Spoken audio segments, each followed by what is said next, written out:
Tragédias anunciadas. Rolim de Moura sempre seca, 53 dias sem chuva, o que acontece? Propicia a facilidade de incêndios. E dessa vez aqui na Cidade Alta, um incêndio de grandes proporções destruiu o galpão e parte de uma fábrica de cabos de vassoura. Tenente Trevisoli, um acidente de grandes proporções, um incêndio grandiosíssimo. Como foi que aconteceu? O que vocês têm e qual foi a ação do Corpo de Bombeiros até agora? O Corpo de Bombeiro foi acionado por volta das 3h30 da manhã, né? E fez deslocamento rapidamente ao local, e quando ele chegou, o fogo já tinha se alastrado bastante, né? Haja visto também o horário, né? E nesse horário tá todo mundo dormindo, né? Então, normalmente, quando um vizinho percebe para entrar em contato com o bombeiro, o fogo já tomou conta de boa parte do local. Se tratando de uma marcenaria com muito material combustível, né, que é a madeira, em grandes quantidades, muito seco, como você disse, né, por conta da seca, ficou inviável para o bombeiro conseguir extinguir o incêndio no local. O bombeiro conseguiu preservar só o escritório, né, que ainda ficou um pouco chamuscado, e uma casa do lado, né, e foram gastos aqui mais de 50 mil litros de água. Inclusive com 2 caminhões do bombeiro e um caminhão da Nutrizão, que deu um apoio de madrugada também. Agora, já tem pelo menos noção desse incêndio, o que ocasionou, tenente?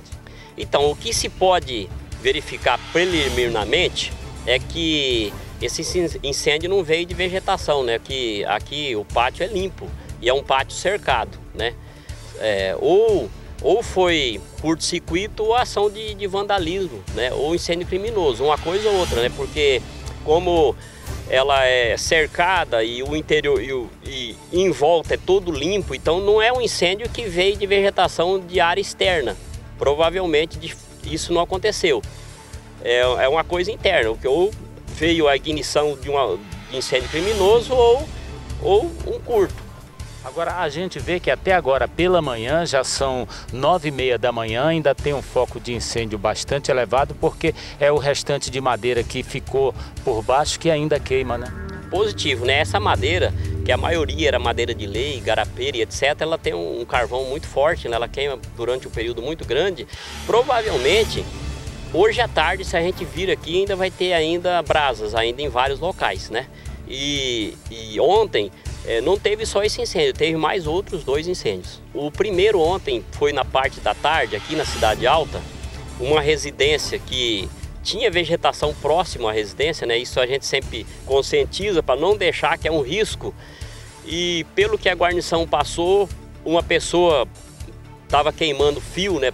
Provavelmente para vender, né? Deve ser até usuário de droga, né? E aí incendiou vegetação próxima. E a vegetação estava colada na casa, ainda tinha vários entulhos de madeira, e isso propagou para a residência. O bombeiro chegou e conseguiu evitar que queimasse a residência. Queimou só um pedacinho, né? Um pedacinho de um cômodo da residência ainda. E o outro incêndio foi por volta de 00h30, da 0h30.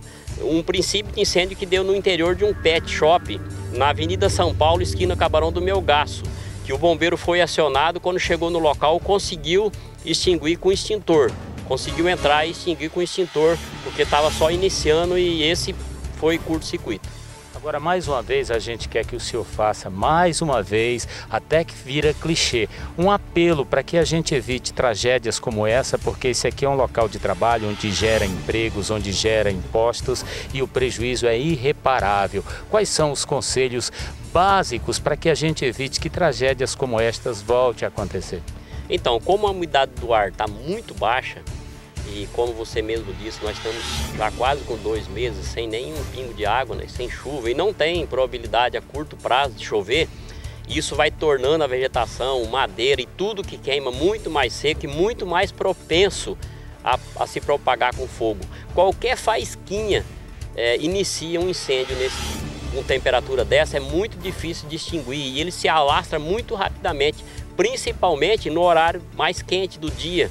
E com a ação do vento, né, que isso facilita também para a propagação do incêndio. Então, nesse caso, manter as residências bem isolada de vegetação, de detrito de madeira, não só as residências, como principalmente as marcenarias, serrarias, não deixar serragem próximo, não deixar detrito de madeira, resíduo de madeira, vegetação seca, que a vegetação ela pode ser incendiada na proximidade por um vândalo qualquer, ou um descuido, uma bituca de cigarro, e aí esse fogo se propaga muito rapidamente e vai afetar o local também.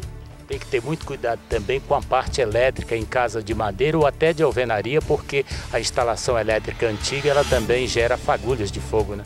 Positivo, né? E um fio encostando no outro aí gera um curto. E como eu disse, no interior desses locais sempre está seco, né? Mesmo no tempo das águas, da chuva. Só que com a umidade do ar mais baixa, mesmo no interior, aí a possibilidade aumenta da propagação rápida do incêndio.